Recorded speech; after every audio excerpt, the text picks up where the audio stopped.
ஏன்னா நம்ம வந்து ஜென்ரலாக என்ன சொல்லிடுவோம், எல்லாமே பகவானோட கையில் தான் இருக்குது, அவன் பார்த்துப்பான் எல்லாத்தையும். எப்படி பார்த்துப்பான்?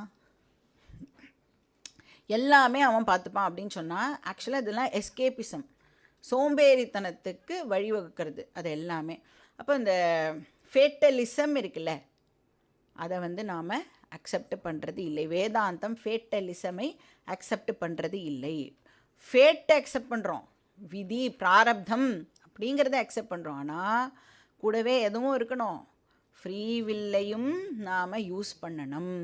ஃபேட் அண்ட் ஃப்ரீவில் ரெண்டுமே இட் கோஸ் டுகெதர்.